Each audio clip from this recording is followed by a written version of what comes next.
పోతురాజు వీళ్ళకి సోదరుడుగా ఉంటూ రక్షకుడిగా ఉంటాడని చెప్తాడు శివుడు. అప్పుడు ఈ పోతురాజులు ఇద్దరు ఆ గ్రామ దేవతలకు సోదరులుగా ఈ లోకంలో సేవలు ఇస్తూ ఉంటారు.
గ్రామదేవతలను పెద్దలకు పిల్లలకు ఎలాంటి చీడపీడలు వాషించకుండా బోనాల్ని సమర్పించేటప్పుడు చక్కగా హారతులను బోనాలను ఎంతో భక్తితో అమ్మవార్లకు నైవేద్యం సమర్పించి తర్వాత వాళ్ళ ఆనందాన్ని తన్మయత్వాన్ని వాళ్ళ నృత్యాలలో తెలుపుతూ ఉంటారు.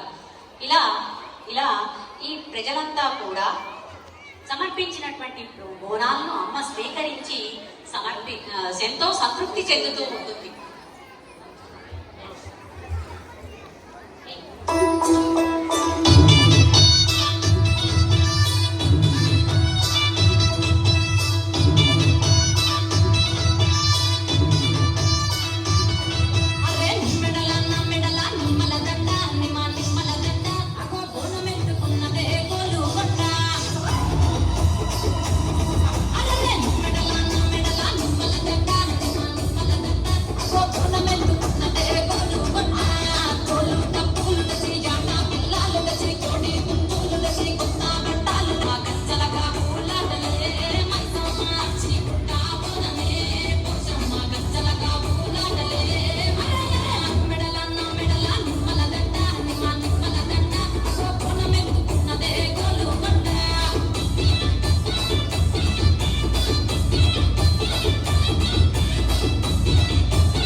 భవిష్యత్తు ఎలా ఉంటుందో సెలవు తల్లి. చెబుతాను బిడ్డ,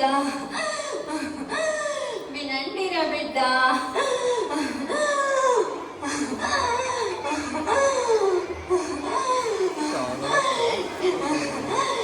ఈ ఏడాది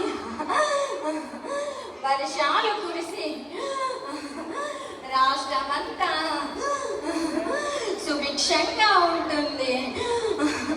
ప్రజలంతా సుఖ సంతోషాలతో వర్ధిల్లుతారురా.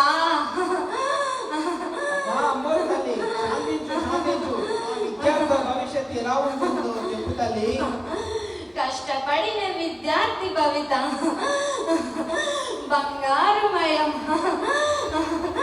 అవుతుందిరా బిడ్డ. అమ్మా పోలేదమ్మ తల్లి, శాంతించు తల్లి, శాంతించు. మా ప్రధానాచార్య భవిష్యత్తు గురించి వివరించు తల్లి. మీ ప్రధానాచార్యులు క్రమశిక్షణకు మారు పేరురా. నిరంతర శ్రమతో అకుంఠ దీక్షతో విద్యార్థుల భవిష్యత్తుకు చక్కటి ప్రణాళికలు వేసే అపరమేధావిరా. వారి జీవితం 3 పువ్వులు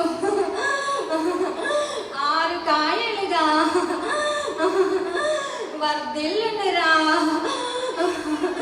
భవిష్యత్ తరాలకు బాటలు వేస్తూ ఎప్పటికీ నిలిచెనురా. మా పెద్దమ్మ తల్లి, శాంతించు తల్లి, శాంతించు. మీరు సెలవిచ్చినవన్నీ మాకు ఎంతో సంతోషాన్ని కలిగిస్తున్నాయి. తల్లి, మీకేం కావాలో కోరుకో తల్లి, మేము మనస్ఫూర్తిగా సమర్పించుకుంటాం. మీ పూజలకు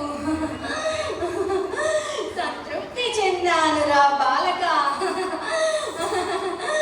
మీరందరూ సుఖ సంతోషాలతో ఆయురారోగ్యాలతో ఉన్నత స్థాయిలో నిలుస్తారురా. ఇక సెలవురా బాలక. ఇలా దేవతలను శాంతించమని వేడుకుంటూ ఎంతో గొప్పగా ఇలాంటి గుణకాలు వచ్చినటువంటి తల్లులు వాళ్ళ నోటి నుండి భవిష్యవాణిని రంగాన్ని వినిపిస్తూ ఉంటారు. ఇలా భక్తి శ్రద్ధలతోటి వాళ్ళు